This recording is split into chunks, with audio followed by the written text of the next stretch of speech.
Happy Tuesday. Hope everybody is doing well.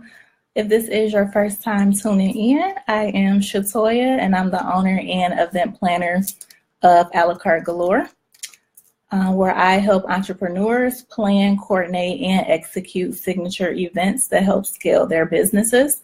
So outside of me hosting and planning events for my clients, I also help entrepreneurs DIY their own events. So DIY is basically do it yourself. So for the entrepreneurs who want to host events and they choose not to hire an event planner, or they just want to do everything on their own, or possibly they can't afford an event planner, I am here to teach you the tools, strategies, and foundation that you need in order to host a successful event as well as a profitable event. I have found that a lot of entrepreneurs are hosting events for their businesses, which is awesome, but the problem is they aren't making any money. So why host an event and put all of this time and energy into it and you aren't able to walk away with any profits? So my main focus is to help you to be able to, 1, increase your profits, 2, to increase your credibility, and then 3, to be able to increase your visibility. So a lot of people struggle with actually getting people to buy tickets for their event. They struggle with actually getting butts and seats. So basically getting people to purchase tickets and show up and actually have a sellout event, or not even a sellout event, just a good amount of people to show up for your event. So today I'm going to be teaching you guys 7 ways to get attendees to your event. So first things first, if this is your first time tuning in, just go ahead and you can type in the comments if you have a business, or if you have an upcoming event, or if you have any questions, you can feel free to pop them in and I'll be sure to answer them. Also, if you're watching a replay, you can still type your questions in and I'll be sure to come back and answer those for you. So the first thing is, when hosting an event, you have to make sure that you have quality branding. So I know that sounds like very simple. Hey, T for Trendsetter. If you have an event coming up, thanks for sharing. If you have an event coming up, feel free to let me know in the comments. And if you have any questions, you can post them in there as well. So 1 is making sure that you have quality branding. So if you're trying to get people to your event, you can't come in with low quality branding. You can't come in with flyers that have been created in Word or Word art, or just flyers that aren't professional. So I know a lot of entrepreneurs are DIYing and they're creating their flyers in Canva. If you can, get a professional graphic designer to actually design your graphics for you. First impressions is everything. So if your flyer doesn't look appealing, if it doesn't look exciting, if it's not drawing me in to attend, then most likely I'm probably going to be very disinterested in your event, and I'm not even going to want to hear anything that you begin to say or start to say after I've seen the flyer for the event. So make sure that you are investing in yourself, investing in your business, and making sure that you're putting out quality branding, not just for your business, but for the event as well. So the second thing is, make sure that you create urgency for your event. So a lot of entrepreneurs are hosting events and they're putting out 1 ticket price for the event, and the event is that ticket price for the entire length of the launch. And that's not going to entice people to purchase tickets quickly. So, and I know that from experience. I've hosted an event before, and I did early bird as well as regular price tickets, but the early bird tickets were only available for a short period of time, and it was a new event, so a lot of people didn't even catch the early bird tickets. But the other, the general admission price tickets were available up until the day of the event. And it was about like 1, 2, 3 o'clock in the morning, and it's like all these ticket sales are coming in at like the middle of the night, and we have sponsored gift bags and things to give away, and it was just hectic trying to make sure that we had enough for everybody. So what you want to do is create urgency at the beginning of the event. Don't wait until it's the week or 2 before and you've come to the conclusion that nobody has purchased tickets or you're nowhere near meeting your deadline. So make sure that you create urgency. So when you first launch your event, you can do a super early bird, and depending on the size and the price of the event, you can do Super early bird, you can leave it for 24 hours. You can leave it for a week. You can leave it for 2 weeks. But whatever you decide, make sure that you make that available to your audience to know, so they'll know they'll only have X amount of time to purchase a ticket at that price. And after that, it's going to go up $50, or after that, it's going to go up $25 or $100. So that way they know if they don't buy it at $97, after that, it's going to be $125 for regular early bird tickets. So once your launch is over for the super early bird, you can still continue to create urgency. So now you're going to do a set of early bird tickets. So once that launch is over, then now you're just doing your launch for your regular ticket sales. But in between that, another way to create urgency is to do BOGO sales. So it's buy one, get one free, or buy one, get one half off. So if a person purchases a ticket, then they can get a free ticket for their business bestie or their friend or for somebody else to attend, or you can give them a half off discount for the second person. So those are good ways to be able to create urgency for your event. So the third one is make sure that you're creating a payment plan. And this is really important if you have a higher price ticket event. So let's say if your event is $197 or anywhere from $100 and up, let's say, you can create a payment plan. So maybe somebody doesn't have $200 right off the bat to purchase a ticket for your event, and then they're going to miss the early bird sale, or they're going to miss the super early bird sale, or the BOGO, whatever it is that you're doing. Make a payment plan an option for them, so that way they can secure their ticket. So it can be a $25 deposit, it can be a $50 deposit, and that creates urgency as well. And also helps you to be able to sell seats faster. Even though you aren't getting the full amount right up front, you know that somebody has secured their seat. And nobody's going to put down $50 for a deposit or $100 for a deposit and they can't make the event. So once they put that money down, then they know that they have to attend for the most part. In some cases, maybe they won't be able to attend, and you can have the option for them to be able to transfer their ticket to another attendee.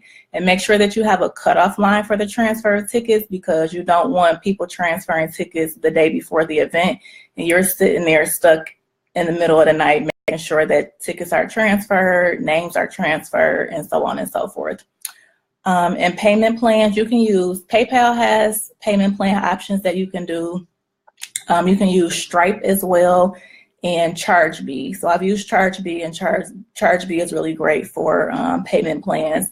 And they also allow you to do automatic payment plans. So if you want to set specific dates where the payments are automatically going to come out, where you don't have to worry about people forgetting about their payment plan, you can set that up in ChargeBee as well. So those are actually 3 options that you can use for payment plans.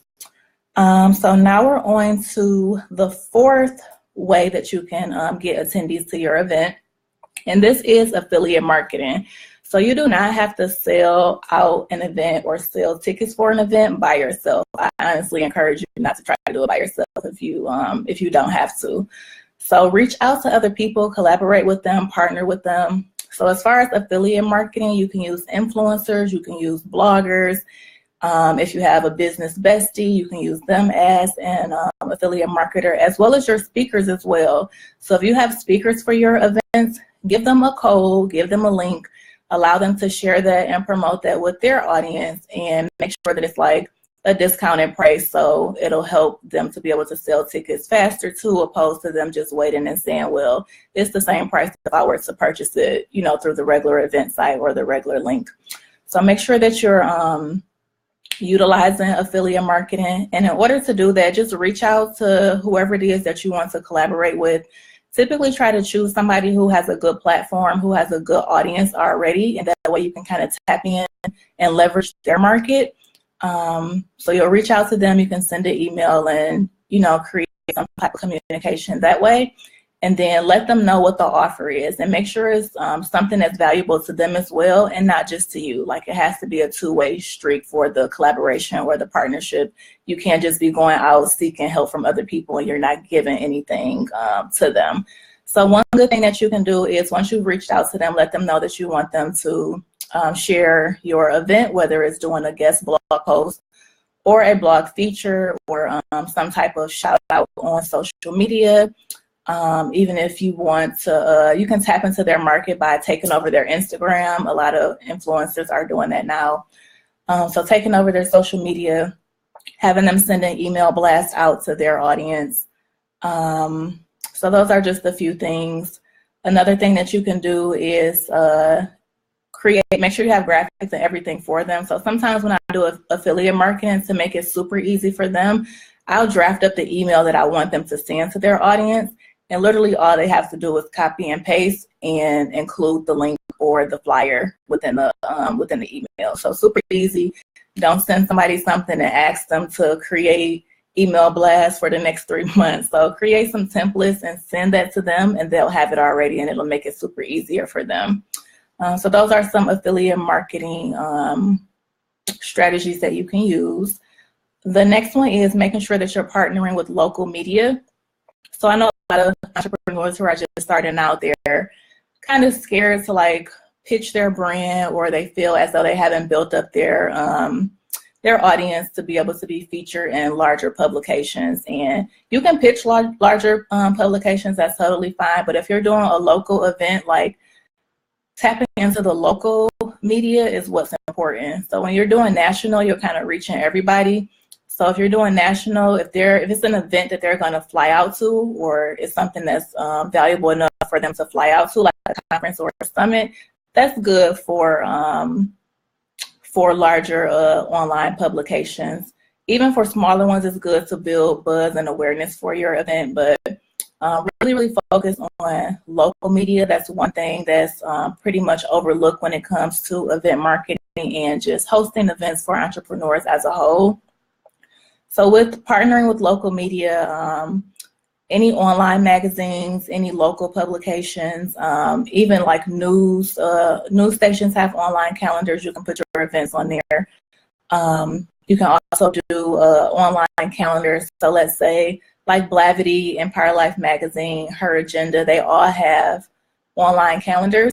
So figure out who those people are in your community or in your audience, in your space, that are local, wherever your event is being held, and reach out to them to see if they can possibly send out an email blast for you. And sometimes they may charge you, and most of the time it's free. Just depends on how large the audience is, the platform is that you're reaching out to. So they can either send out email blasts for you, they can post on their social media accounts, and then they can also put their event on their calendars. So those are a few. So the next one, I think we're at 6. I've like lost track. But the next one is event badges. So for your guests. So when your guests register for an event, go ahead and send them a guest badge. So a guest badge it can be like a frame, a social media. I typically use them for Instagram. So make the flyer Instagram size. And then it can be a frame where they can just go ahead and upload their picture in, and they can post to say that they're attending. Or if you just want to make it a generic graphic that says, I'm attending a la carte galore summit or a la carte galore retreat, whatever the name of your event is, put that on the graphic and make sure you use your hashtag too, and encourage your guests or your attendees to post that on their social media pages. So that's marketing as well. So they're letting their audience know that they're attending this event. If their audience isn't familiar with the event, they can go ahead and ask questions, and they can answer them for you. And they can refer them to your event page or your ticket link, so they can go ahead and purchase tickets for your event. So that's another method of marketing and getting people to be able to purchase tickets for your event. And the next one is, so I'll do the next 2. So you guys pretty much probably already know this, but promoting on social media and using targeted ads. So the thing is, a lot of entrepreneurs are already promoting on social media. The thing is that you can't sell on social media. You have to share what the experience is. Like nobody wants to be sold. Nobody's on social media to be purchasing stuff all day. It's not like an online shop really. Like people are just coming on to see pictures, what's going on, events and things like that. So don't sell, posting the flyer repeatedly, saying, hey, I'm having an event on October 31st, make sure that you register, link in my bio. That's not going to sell out tickets for your event. So when you're posting on social media, instead of focusing on selling, you have to focus on sharing. So sharing the experience that they are going to get, what their share what the expectations of the event is. If you had a prior event, share testimonials from that. Kind of make it like a storytelling too when you're telling. So maybe you can do some posts or captions or videos about why you actually even started this event or why you decided to create it, who the event is for, how is it going to help them within their business or within their life. So make sure that you're giving out value opposed to just saying, hey, sign up for my event, because that's not going to get people to be able to purchase tickets. But the key thing is, when you do, whether you're doing like your storytelling or whatever the captions for your post are, at the end, then you can refer them. Click the link in my bio to learn more about my upcoming event, or click the link in my bio to get $25 off of registration tickets for the next 24 hours. Like at the end of your caption, then you can kind of click, put a link in there for them to, that'll draw them to your event and your ticket link. So that is a very, very key thing to do. And the last one is email invites. And a lot of entrepreneurs are not utilizing their list, or they're not focusing on building a list. So with building a list, one, like I said, it's not good to sell on social media, at least like not upfront, like, hey, buy this. But if you get people to sign up for something, let's say if you're hosting an event and let's say you want to give out a free training or a free webinar or a free e-guide or a free checklist or something that's related to whatever the topic is for your event, one, you're giving them something valuable so that they have something and they can, you know, kind of build trust and expect what it is that you're going to be putting out as far as like content and value goes. And now that you have their email address, now you can add them. They'll be on your list and you can promote to them as far as like selling. So you can sell through your email list, but try not to do it as heavily on social media. Use social media to actually build up your audience and build up your platform. So when you're doing the email invites, you'll send them through your email blast, whoever you have, if it's like MailChimp or ConvertKit. Also include, even if you have an event page or a website, make sure that you also include it on Eventbrite. So the people who don't follow you on social media, they can find you on Eventbrite. I find a lot of events that I have attended have not been on social media, or I have not found them on social media, but I found them on Eventbrite. So you want to make sure that your event is searchable everywhere. So send out email blasts, making sure that you're sending out invitations via Eventbrite as well. And then people can search on Eventbrite to find you as well. And then another thing is you can send out personal invites. So maybe it's somebody you really want to come to your event, send a personal invitation to them and see if they're able to attend. You can possibly give them complimentary entry, or you can possibly give them a vendor table at your event, give them maybe 15 minutes to pitch their event to your audience. Maybe you can allow them to sell their book, like give them something in return, but focus on also making sure that you're reaching out to people personally, opposed to just waiting for them to pop up on social media. Another thing that you can do is do special VIP guests. So let's say it's bloggers or influencers in your community that you want to invite to the event. Allow them to be a VIP guest. Give them VIP treatment. If you have a VIP ticket option, they can get everything that's included in that. You can give them access to reserved seating. Maybe it's complimentary like food and drinks, or maybe you'll pamper them or have like a VIP suite.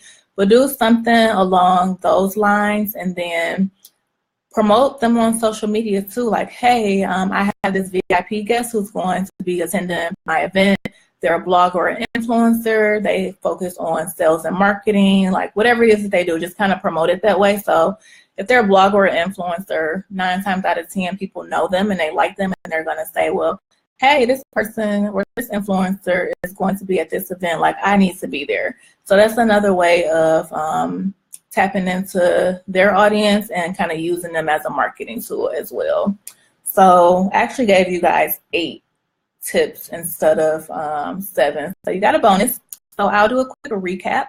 So the first one was making sure that you have quality branding, making sure somebody professional is doing your graphics.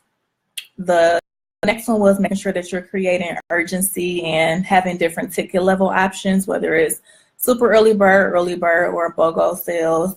Making sure that you have payment plans if you have higher price events, and the options for those were Stripe, ChargeBee, and PayPal. The next one was affiliate marketing, using influencers and bloggers, and also using your speakers to help market your event as well. The next one was partnering with local media, so getting on their online event calendars and pitching online magazines, and making sure that you're offering them discount codes to their audience so it can kind of create an urgency for them to sign up. The sixth one was creating guest badges or I'm attending badges, so that way those people who are attending are able to help spray a buzz for your event as well. The seventh one was making sure that you're promoting on social media and also using targeted ads, but making sure that when you're promoting on social media that you're not selling, that you're actually sharing an experience. And if you have an opt-in, you can go ahead and have them to sign up for that for free, and then you can sell to them through your email list. And the last one, which was the eighth one, was making sure that you're sending email invites out. So that's sending emails out to your email list, as well as personal invites and VIP invites as well. So those are 8 ways to get attendees to attend your event. If you have any questions, feel free to pop them in. Even if you're watching the replay, I'll be sure to keep an eye out to come back and reply to them. Next Monday, which is October the 30th at 8 p.m. Eastern Standard Time, I will be hosting a free training. So I'll be teaching you how to gain clients by hosting free events. You can register at bit.ly/free events training. The link is also in the caption on this Facebook Live, and the Periscope will stay up, and obviously the Instagram Live will be up for the next 24 hours. So again, the training is how to gain clients hosting free events, and you can register at bit.ly/free events training. If you have some time before next Monday, you can get access to my last training, which was how to scale your events with, how to scale your business with premium events. And that was a super informative training that I did a couple weeks ago, and it's available for you to watch on the replay. So the link to that is bit.ly/premium events webinar. So go ahead and make sure that you register the free how to gain clients hosting free events. The space is limited for that one, so make sure that you go ahead and register for that right away. And I can't wait to see you guys for the training. And like I said, if you have any questions, make sure that you feel free to pop them in. See you guys later.